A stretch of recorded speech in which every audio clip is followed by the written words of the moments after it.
28 artículos en Google Scholar y contando. Entre esas palabras que aparecen dentro de esas investigaciones encontramos resistencia, microbiología, secuenciación genómica, pero si las pudiéramos resumir en algunas serían bacterias, hongos y virus. Profesor en 2 universidades, investigador, ha sido asesor científico en muchos momentos de la Dirección Territorial de Salud de Caldas y ahora empresario. Sus estudiantes dicen que más que enseñar acompaña, que no califica el resultado sino el proceso, que nunca lo han visto bravo, es un amante de los cómics, del juego, de la música, y hay una frase que me parece muy chévere de sus estudiantes y sus amigos que dice: cuidemos el planeta porque es el único lugar donde vive Sebastián Hernández. Bienvenidos a Ciencia de Bolsillo de Eureka y bienvenidos a esta nueva temporada Ciencia en Primera Persona. Bienvenido, Sebastián. Muchísimas gracias por esta invitación. Qué bonita introducción. Sebas, si tuvieras que presentarte con un solo rol, profesor, investigador, empresario, ¿cuál sería? No, yo me presentaría como profesor, incluso si estuviera tratando de vender la empresa o alguna cosa, creo que parte mucho de lo que hacemos tiene que ver necesariamente con ese rol o esa forma que tienen los profesores de ser. Hablemos un poquito de ese rol tuyo como profesor. Tú eres profesor desde el 2014 en diferentes semestres. Uh-huh. ¿Cómo asumes tú esa vocación, ese ejercicio tan importante que es con los estudiantes? ¿Cómo te relacionas sobre todo con tus estudiantes? Sí, ese rol arrancó primero en carreras distintas a medicina. Siempre fue en el área de microbiología, que fue lo que hice la maestría, y me fui dando cuenta que muchas veces nosotros los profesores en ciencias básicas tratan de dar la mayor cantidad de información posible, y eso es una cosa que, por ejemplo, que en el departamento hemos ido cambiando, de que hay otras formas de enseñar a partir de despertar el interés e inspirar al estudiante. Eso fue como como ha sido mi proceso, digamos, en desarrollar mi forma de enseñar. Y la relación con los estudiantes, medicina es una carrera muy dura. Uh-huh. Y ser médico es todavía más duro, entonces yo hice el pacto fáustico de que durante mis cursos y mis clases mis estudiantes se sintieran cómodos, queridos, y que ese momento fuera un lugar seguro para ellos y que se enamoraran de lo que están aprendiendo. Uh-huh. Por lo que yo te digo que muchas veces es bien duro lo que le toca al médico después, entonces ese fue como básicamente las dos cosas que yo quise desarrollar como profesor. ¿Qué es lo más retador? ¿Cuál es ese gran reto que te has tenido que enfrentar durante estos años de profesor? Y yo creo, justo estaba hablando yo con Juan David esto justo la semana pasada. El reto mayúsculo que yo tengo es: yo cojo un muchacho o una muchacha que tiene una formación base en biología, de pronto fisiología, y después de mí tiene que saber enfermedades infecciosas. Entonces es facilitar el aprendizaje de un campo súper importante, pero de una cosa que no tienen ninguna idea, y después, cuando uno acaba el proceso con ellos, yo les doy clase en varios semestres, ver que sí han ido aprendiendo. Eso para mí ese fue el reto de entrada, y creo que es el logro cuando algunos de mis colegas me dicen: vea, los pelados están aprendiendo con usted. Eso para mí es lo más bonito. Uh-huh. Tú eres médico, magíster en ciencias biomédicas, profesor de la Universidad de Manizales full time, sí, profesor en pregrado de la Universidad de Caldas. Uh-huh. Digamos que tus lugares comunes en la investigación están relacionados con las resistencias antibióticos, uh-huh, exacto, el estudio de hongos, bacterias, virus. ¿Por qué? O sea, ¿por qué tú, médico ahora, asumes ese lugar? Esa historia es bien interesante porque cuando yo estaba en pregrado en la Universidad de Caldas, algo me decía que yo quería investigar o quería meterme por el lado académico, y ahí arranqué en el semillero de Humanidades Médicas de la Universidad de Caldas con el doctor Orlando Mejía Rivera. Y curiosamente a mí me gustó de entrada meterme con historia de las pandemias, de las infecciones antiguas, y mi primer trabajo de investigación allá con el doctor Mejía fue precisamente sobre historia de la sepsis, que es uno de los artículos pues que he publicado. Y ahí le empecé a coger el gusto a las infecciones. Entonces, cuando ya estaba acabando la carrera, yo ya había tomado la decisión de ser académico. Yo sabía, ahorita si quieres exploramos eso de por qué no veo pacientes, y yo ya tenía ese gustico por las enfermedades infecciosas y justo en ese momento la Universidad de Caldas abrió la maestría de ciencias biomédicas y uno de los énfasis era microbiología. Entonces yo dije, a mí me gusta este grupo de enfermedades, hagámosle. Hablé con mis papás, me regalaron el primer semestre. Yo les dije, ese es que es el regalo de grado, porque eso implicaba renunciar a ser rural en ese momento, a tener que esperar, a no tener el trabajo de médico de entrada, sino a tener que estar de profesor con unas horas muy limitaditas. Y bueno, finalmente la cosa salió adelante porque yo me enamoré de estos microorganismos y en el lapso del tiempo se presentaron muchos retos que hicieron que realmente lo que hacemos tuviera algún sentido. Inicialmente colaborando con la doctora Florian en toda la parte de hongos, donde analizamos Cándida. Después, más adelante, cuando los mismos muchachos de Gram, eso ahorita lo podemos hablar, ellos fueron los mismos que llevaron la idea de empezar a analizar el perfil de resistencia. Juan David, Santiago, Juan Pablo fueron los primeros que se me acercaron, hagamos esto. Después, en la pandemia, cuando aparece la pandemia, me convocan a la parte de asesor de la gobernación y ahorita más adelante con todo el tema de la reemergencia de tuberculosis. Entonces, de alguna forma, como que el trabajo de microbiólogo académico, de profesor, igual me han necesitado como en algunos puntos específicos donde esos bichos amenazan a nuestra comunidad de alguna u otra forma y eso ha sido bien interesante. Pandemia. Ahorita por fuera de micrófonos estábamos hablando como de esas cosas locas que tú empiezas a conocer un poco en este camino, esas enfermedades o esas infecciones que parecen un poco absurdas o un poco difíciles como de entender. Cuéntame de esas cosas a las que te has enfrentado, que te parece novedoso, raro, que es como un poco común para las personas que quizás no están tan vinculadas al espacio como de este estudio. Esto es algo que yo le digo a los muchachos cuando arrancamos el curso, muchas veces les digo, yo les voy a orientar una de las áreas más fascinantes de la medicina y es porque precisamente está lleno de ese tipo de cosas. Un par de anécdotas que creo que le pueden gustar a la audiencia y es el hecho de que cuando todavía no teníamos el primer caso en Manizales, ya me habían convocado como asesor de la gobernación, nos tocaba hacer reuniones con la alcaldía, con el gobernador, en ese entonces la directora de la Territorial de Salud y sabíamos que pues iba a arrancar la pandemia, que probablemente iban a recomendar el cierre. Un grupo de médicos recomendamos de que había que hacer medidas de aislamiento social estrictas para evitar que eso se descarriara acá. Y recuerdo mucho la última noche, la noche del 14 de marzo de 2020, yo almorzando con dos amigos, el doctor Sebastián López y la doctora Manuela Valencia, comimos en la noche, la última noche que estuvo abierta Manizales y nosotros sabiendo que mañana iban a cerrar todo, pero obviamente nadie lo sabía y nadie sabía lo que venía. Esa sensación en el carro yendo a la casa sabiendo que al otro día toda la vida nos iba a cambiar a todos y haber estado en los salones donde se tomaron esas decisiones de las cosas más raras que jamás ambicioné hacer en la vida, pero pasaron. La otra anécdota cortica sobre eso era cuando nos convocó la gobernación de Caldas para que fuéramos a tratar de cuadrar con el Ministerio del Deporte durante la pandemia que se hiciera todo el torneo colombiano de fútbol, la liga de fútbol profesional se hiciera en el eje cafetero a manera de lo que planteaban de burbujas donde estaban completamente aislados. Entonces me tocó salir en avión de la Nubia, llegar al Dorado viendo todos los aviones absolutamente parqueados, estando en la sala VIP, pero la VIP, no la VIP de usted llegó en Avianca, sino VIP usted tiene avión privado y completamente desocupada. Ahí, por ejemplo, con el ministro de Defensa de esa época que terminó muriendo de COVID. Esas son cosas que uno que estaba en un laboratorio o estaba en un salón de clase jamás hubiera pensado vivir.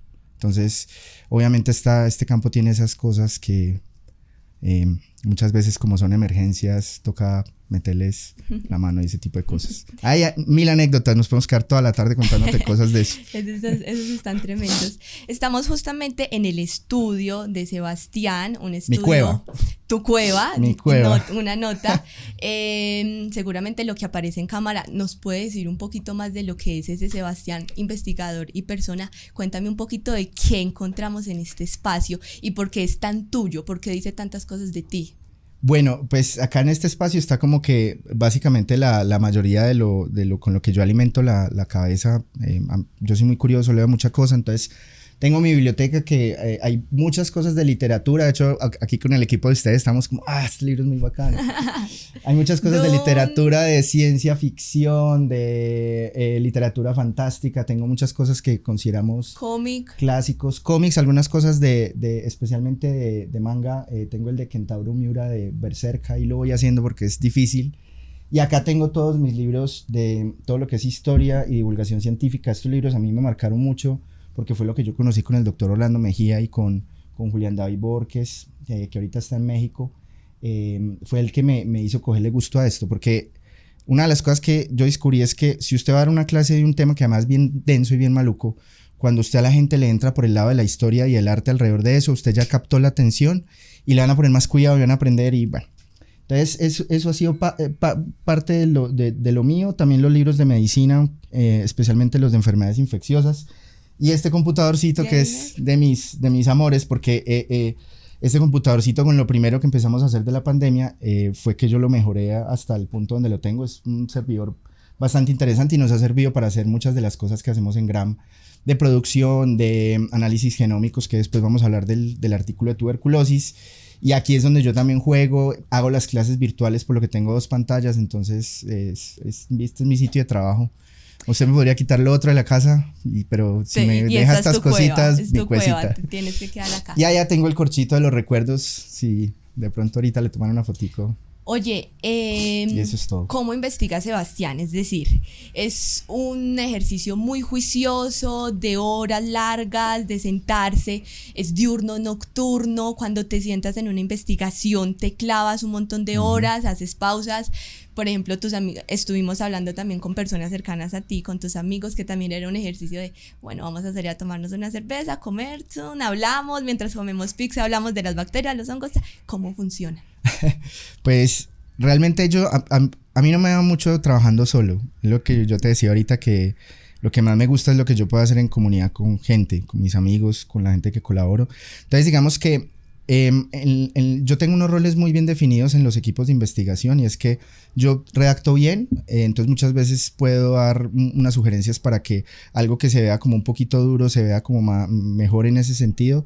Yo soy muy buen divulgador, entonces si hay que exponer una idea o hay que presentársela a alguien, pero así hayamos trabajado muchos, probablemente a mí me van a poner a hacer la vocería. Muchas veces con mis colaboradores más cercanos hacemos ese proceso de brainstorm, y es que nos sentamos con un tablero así, y ustedes creo que vieron que en la casa hay varios tableros. Ajá. Rayamos cosas o rayamos en hojas para ver cuál es el planteamiento inicial, y después ya nos ponemos a trabajar. El otro elemento es que mis compañeros y mis amigos adoptaron muy rápidamente el uso de IAs para potenciar el trabajo, y realmente eso ha sido brutal. Entonces también ponemos IAs a trabajar mientras vamos camellando. Y ya cuando nosotros, generalmente los deadlines es lo que lo ponen a uno serio con las cosas. Entonces, por ejemplo, faltan 15 días para entregar tal cosa, entonces a veces hacemos reuniones de trabajo donde decimos, nos ponemos en modo coreano. Modo coreano es porque ponemos musiquita re bajito, hacemos litros de café y podemos estudiar 6, 7 horas seguidas, dele, y somos muy autocríticos con las cosas. Entonces, no, cambie esto, haga esto, no nos da pena decirle al otro parce, eso está mal hecho, y ese es como el proceso. Entonces, digamos, el sábado, por ejemplo, estamos trabajando en una idea que tienen estos muchachos de medicina interna y geriatría sobre el perfil de resistencia en adultos mayores. Queremos mirar la unión de ciertas resistencias antibióticas y cómo se comportan. Trabajamos a eso hasta las 10 de la noche, y después a las 10 de la noche nos vinimos para acá a hacer cócteles y a comer pizza. Entonces un buen cierre. Exactamente, nosotros siempre somos palo y zanahoria. Esa es como nuestra metodología. ¿Tú eres gamer? ¿Te gusta jugar? Sí, bastante. Pero quiero hacer una aclaración. Yo fui muy gamer cuando niño y volví a recuperarlo de jugar videojuegos gracias a la pandemia. Creo que eso le pasó a mucha gente, porque era usted realmente, estoy encerrado, no tengo qué hacer. Y sí me estaba preocupando mucho de pronto ver alrededor gente que el tiempo lo empezó a utilizar ya para cosas malas. Entonces digamos que yo decía, bueno, de potenciales vicios que uno pudiera tener, ¿cuál es el único que de pronto le puedo aportar en esta situación específica? Videojuegos. Y quedamos muy bien enganchados, y felizmente pues últimamente han sacado juegos que se consideran clásicos y he disfrutado mucho de eso. Ahí estamos esperando, de hecho el Doom Dark Ages, para los que juegan Doom desde chiquitos, viene la nueva actualización en 2015, ahorita en el 15 de mayo. Justo te iba a preguntar por eso, porque entonces juegas, nos contaste también que te gusta la música, te gusta compartir con la gente, es decir, puedes ser un buen anfitrión, vengan, caigan a mi casa, tomémonos algo, comámonos algo, sales también de paseo con tus amigos, que fueron cosas que nos contaron tus amigos, ¿Cómo equilibra uno el tiempo para tantas cosas? Es decir, cómo la investigación, la docencia te deja tiempo para esos otros grandes amores y esas otras grandes pasiones, que es un poco lo que vemos en este espacio. Sí, esa es una muy buena pregunta, porque más joven yo era muy, muy desorganizado, entonces yo me dejaba coger como el tiempo con cosas, me tocaba matarme trasnochando. Yo soy muy noctámbulo, yo casi todo lo que hago de entretenimiento y producción académica lo hago de la noche, a veces lo puedo hacer hasta las 3 de la mañana. Yo por eso nunca programo clases antes de las 8 de la mañana, jamás. Es un error estratégico porque voy a llegar mal dormido. Entonces yo aprovecho mucho el tiempo en la noche. Entonces con Ángela siempre nosotros vemos mucho arte juntos. Ella y yo siempre estamos viendo películas, series, a veces leemos juntos.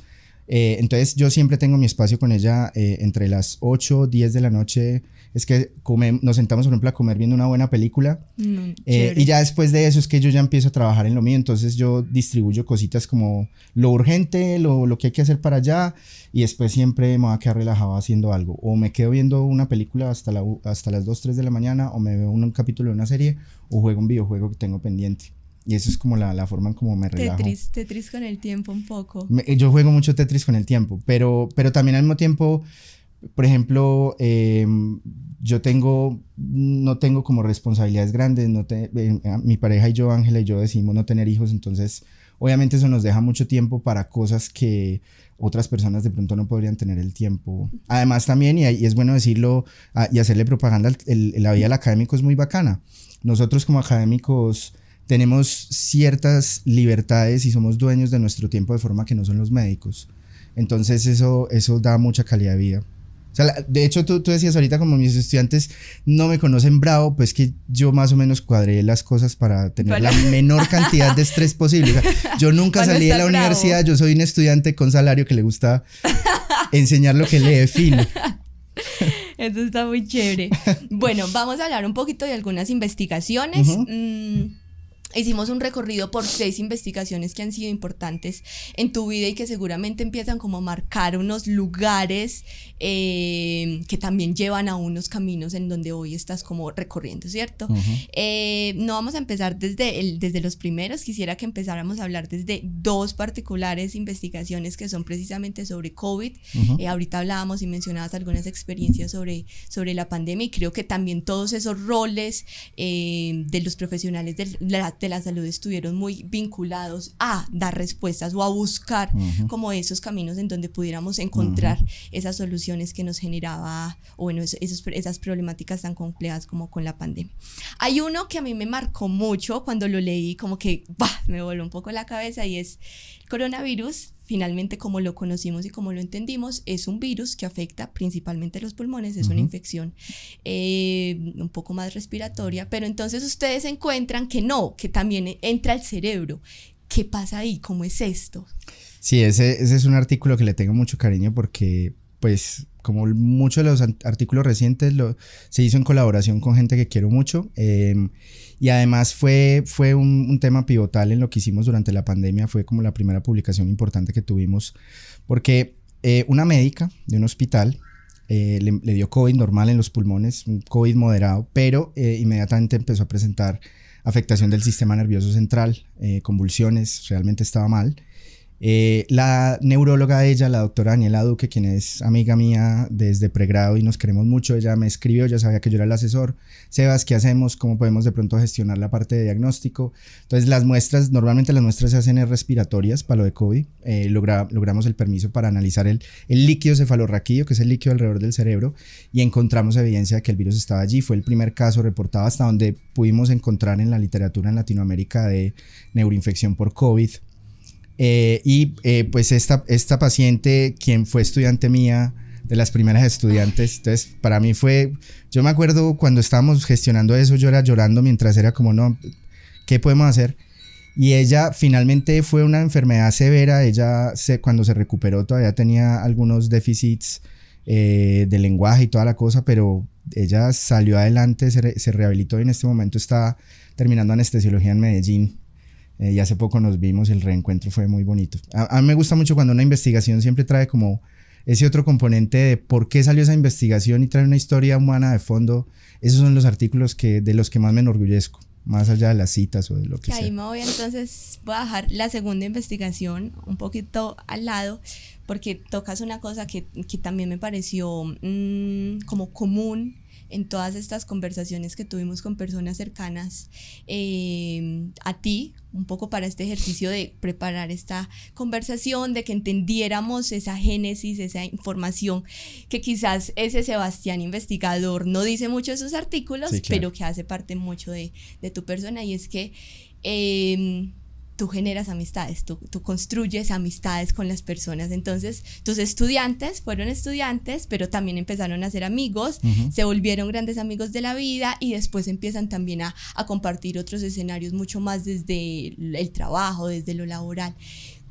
¿Cómo unimos o cómo unes esa docencia, amistad, trabajo, para que eso sea un match bueno y no sea una cosa... Un desorden, exacto. Y esa pregunta está bien buena, porque sí, muchas veces cuando uno trabaja con amigos, eso puede poner en problemas las amistades y todo eso. Yo creo que nadie en específico en el grupo inventó el método, sino que fue simplemente como un comportamiento emergente de todos. Y era que si nosotros teníamos una obligación con el grupo, algo que teníamos que hacer de montar un tema o algo, el hecho de que le íbamos a quedar mal a un amigo, a alguien con el que uno salía a cine, que le escuchaba las tusas, que conocía a la familia, uno como que le daba más pena y le daba de pronto más coraje no hacer las cosas. Entonces creo que ese fue un refuerzo positivo que nos ha ayudado a todos en el grupo. Y lo otro es que se empezaron a diferenciar muy bien los roles de cada una de las personas en el grupo y no le toca a nadie hacer todo solo. Entonces eso creó como un sistema donde nos vemos, trabajamos, pero igual pasamos bueno. Y eso es de hecho lo que ya hemos ido tratando de hacer con digamos las nuevas generaciones. Vamos para la cuarta o quinta generación del semillero.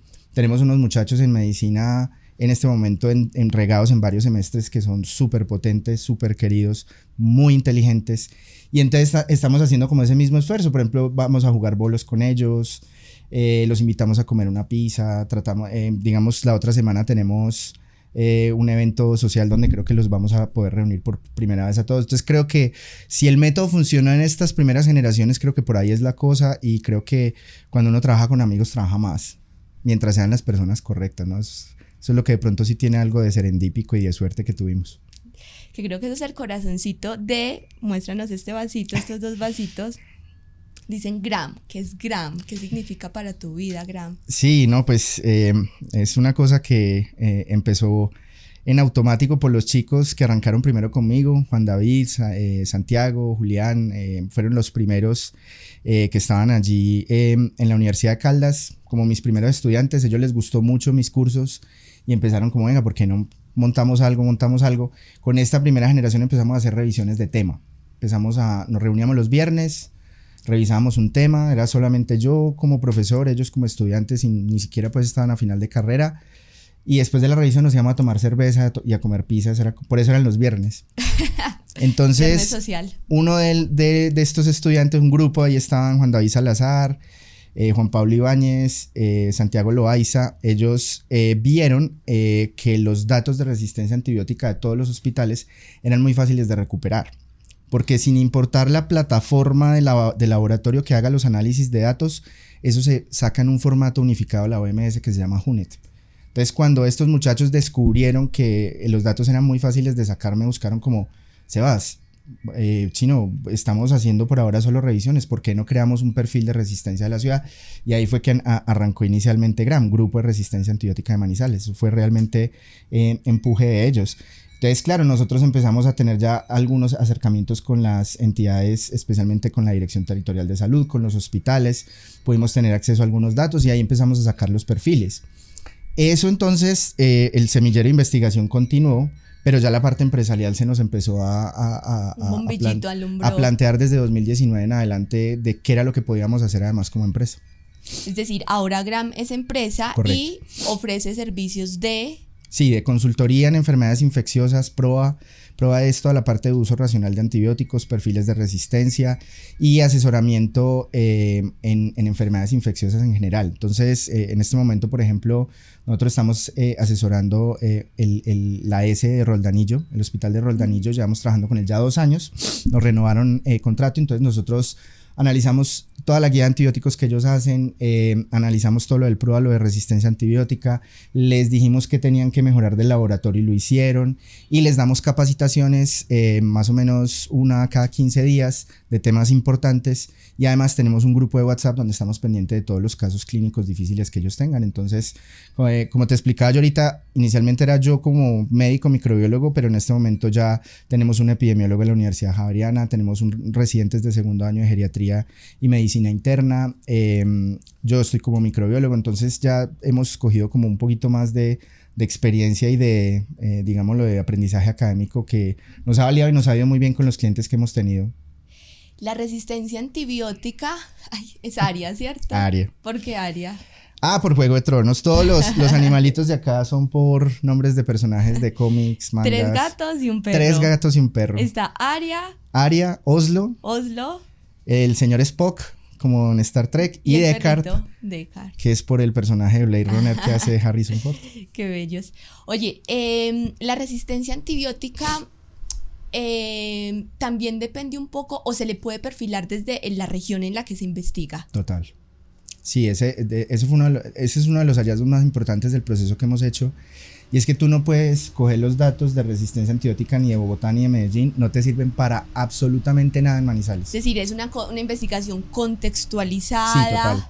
Y tú necesitas esos datos porque esos datos informan a los médicos con qué tratamientos antibióticos deben arrancar, cuáles son los antibióticos que hay más resistencia, cuáles hay menos. Eso permite como tener esa idea en la mente, y ya después con esa información general de Caldas, Manizales, ya se pueden comparar cada una de las instituciones para saber en qué partes están bien, qué partes están mal. Ese es el proceso que se quiere hacer. Lo que queremos desarrollar con un proyecto muy ambicioso con inteligencia artificial que arrancamos es ya que los datos estén por lo menos con una actualización mensual y que todo el mundo tenga acceso a toda esa base de datos, obviamente con un proceso de curación muy importante de nosotros y de ciertas herramientas de visualización que se quieren hacer, pero eso le va a ayudar mucho a la gente y a los grupos PRO, a los hospitales a mirar cómo estamos en resistencia, porque si te digo, obviamente no hemos todavía hecho los análisis definitivos, pero algunas bacterias, la resistencia antibiótica por la pandemia aumentaron significativamente, mucho más de lo que había ocurrido antes de la pandemia. Es un cambio muy significativo. ¿Por qué se da eso? Durante la pandemia fue muy obvio porque mira tú que un montón de personas, adultos, de jóvenes, gente con ciertas comorbilidades, adultos mayores, obesos, es que eso fue como los grupos de riesgo donde la pandemia pegó más duro. Tú tenías un montón de gente enferma, vuelta a nada, hospitalizada con múltiples patologías concurrentes. Entonces, el hecho de haber tenido que hospitalizar a todos estos pacientes, algunos pacientes desarrollaron infecciones secundarias dentro de los hospitales. El consumo de antibióticos, y estoy casi seguro que para finales de este año en prensa y en medios UVM vamos a estar ya mostrando algunas gráficas del trabajo que hemos hecho. Okay. Muestran que hay una expansión del uso de antibióticos impresionante, y junto con eso hubo algunas bacterias que sus mecanismos de resistencia parece que fueron altamente seleccionados. Entonces, te voy a poner un ejemplo sin decir un antibiótico en concreto. Estábamos en 12% de resistencia, en mitad de pandemia subimos a 15% de resistencia, ahorita estamos en 35% de resistencia. Es decir, eso es una investigación que todo el tiempo tiene que tener vigencia, porque pueden cambiar por muchos factores. Es la idea. Por eso queremos como meterle la ficha, sacar esta incluso plataforma que la gente pueda consultar, y ya después buscar la forma de mantener la financiación para estar haciendo esto año a año en trabajo unido con los colegas de infectología. O sea, la importancia es estos datos después pasárselo a nuestros colegas infectólogos, al doctor Diego, al doctor Ricardo, a la doctora Natalia, al doctor Burgos, para que ellos esta información se la puedan traducir a los PROA y les sirva en general a la ciudad. Sebastián, en 2021 también hiciste una investigación precisamente relacionada con el virus, con el SARS-CoV-2.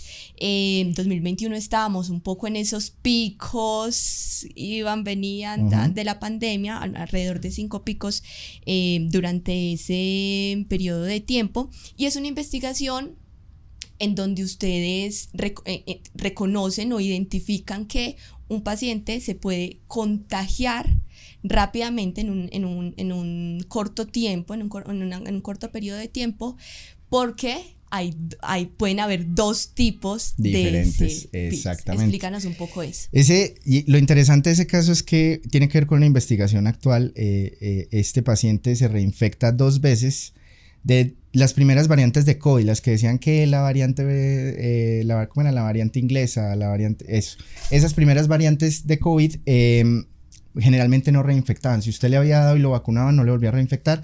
Este paciente tuvo 2 reinfecciones por 2 variantes distintas. La primera reinfección de América Latina, se hipotetizó que quizás tenía algún tipo de defecto inmune probablemente leve.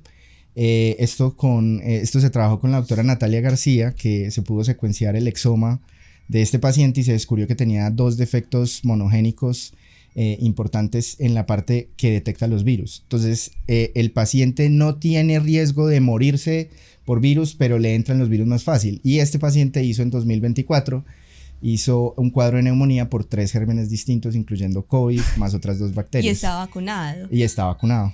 Y está vivo, felizmente.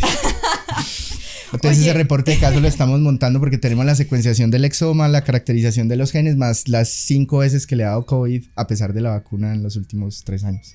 Un caso bien interesante. Este caso, ¿qué le plantea a la investigación y a la ciencia? No, más que todo es que demuestra el uso de estas herramientas como la secuenciación del exoma, que para nuestros oyentes es simplemente el análisis genético de toda la parte que genera las proteínas. Y si tú sabes las secuencias genéticas que generan las proteínas, puedes predecir si hay mutaciones.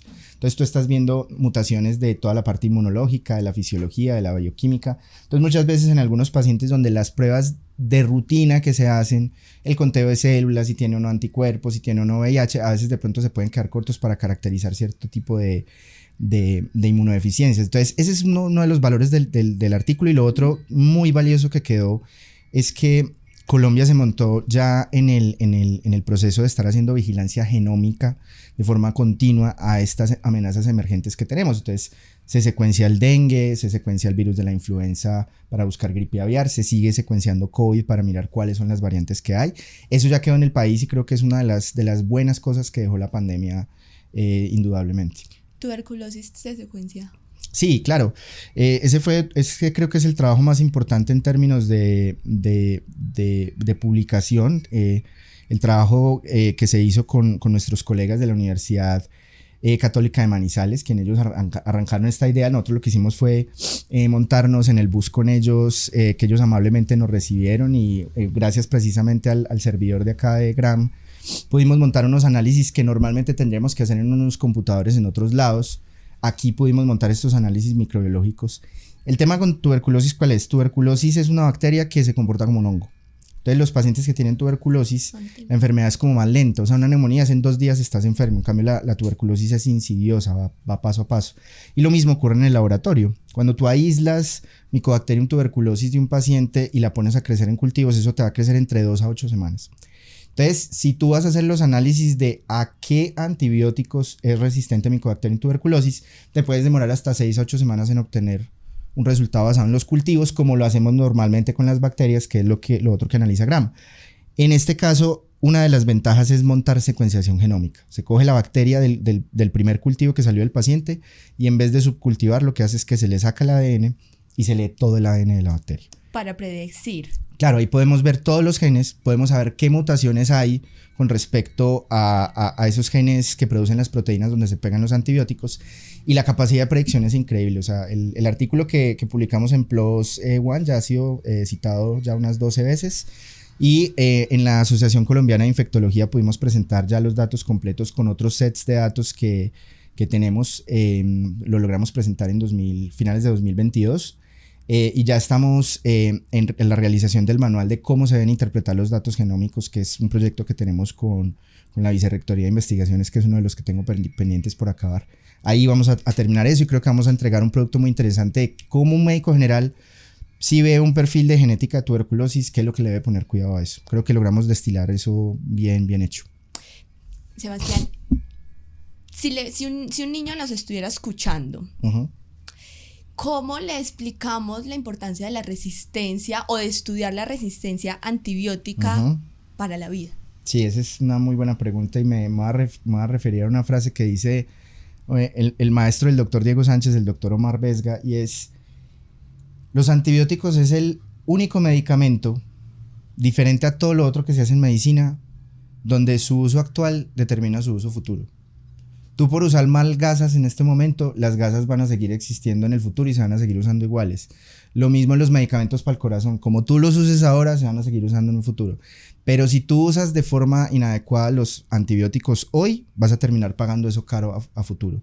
Sea porque en la ciudad aumente la resistencia a ese antibiótico, o sea porque tus bacterias, las que están en la microbiota, en la flora intestinal, se pueden ir haciendo resistentes a estos antibióticos. Por eso nosotros vemos que la mayoría de la resistencia antibiótica la estamos viendo es en adultos mayores de 60 años que ya han acumulado todos esos momentos en la vida donde han tomado antibióticos. Entonces creo que eso sería lo más importante, que es la única cosa del arsenal médico que está completamente determinado de forma en cómo tú lo uses, si va a ser exitoso o no a futuro. Eso sería lo que le diría. Te pedimos que nos presentaras, nos mostraras un objeto que simboliza algo muy importante para tu vida, para tus experiencias, para tus sueños, para lo que quieras. Fue difícil elegirlo, seguramente porque hay muchas cosas que simbolizan eso que es importante para ti. Cuéntanos cuál es la elección y qué dice ese objeto de Sebastián. La elección fue compleja porque había cosas que me definían mucho, como el tema del compu, el tema de, por ejemplo, que nos gusta a todos los del grupo escuchar mucho música, entonces el tema del sonido. De tu investigación en los juegos. ¿Qué hay de la investigación en los videojuegos? Vinculamos? Sí, claro, esa pregunta sí me la han hecho y es muy sencilla. Generalmente, una de las cosas que me motivó a mí a meterme en enfermedades infecciosas, como te dije yo, en la parte histórica, fue las pandemias antiguas y las enfermedades como afectaban tanto al humano en la antigüedad. Creo que la mayoría de los juegos que yo juego siempre tienen un escenario un poco posapocalíptico y un poco de crisis, y cómo sería ese mundo después de esa gran crisis. Entonces, digamos, cuando arrancó la pandemia nos planteamos si de pronto esa pandemia se iba a salir de manos, iba a ser tan horrible como fue la gripe española o como fue la muerte negra en la Edad Media. Obviamente no lo fue, pero yo siempre estoy, como decían por ahí en la frase, yo siempre estoy mirando el abismo y el abismo me está mirando a mí todo el tiempo. O sea, a través de enfermedades infecciosas, de las películas que veo, de los videojuegos, porque todos tienen que ver con escenarios posapocalípticos. Sí, Cyberpunk, Doom, Elden Ring y Red Dead Redemption, que además tiene un personaje que le da tuberculosis, y eso me marcó a mí. Oye, y en esos mundos apocalípticos, en esas ideas donde todo puede salir muy mal, ¿en qué cree Sebastián? La pregunta es muy difícil porque cuando era un poquito más naif yo podría decir creo en la ciencia, pero la ciencia la hacen los seres humanos. Yo en este momento creo en la voluntad del ser humano y en su estupidez, y ambas son en infinita medida. Eso es en lo que creo, y con base en eso toca ir mirando qué va pasando. Una canción que diga algo de tu investigación, una investigación que no, pero es una canción que me define.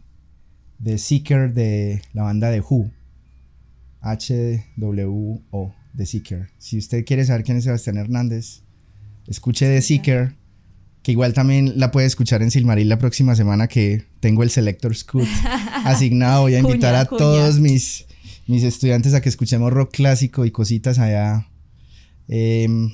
porque creo que compartir música es de las cosas bonitas. Esa canción me define. Si usted quiere saber quién soy yo, le da esa canción. Una forma.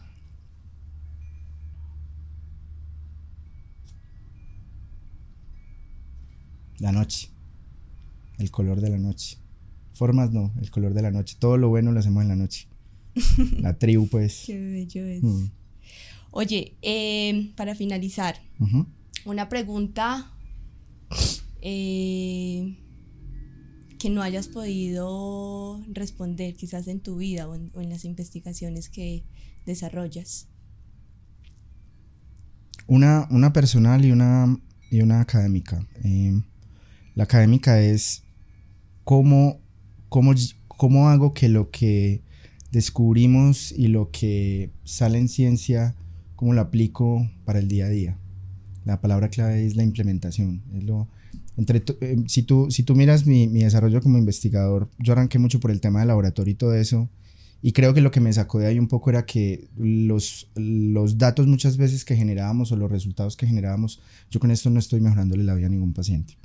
Entonces esa vaina de saltar de la ciencia básica a la ciencia aplicada creo que es la respuesta, la pregunta que me perseguirá a mí toda la vida como investigador, ¿sí?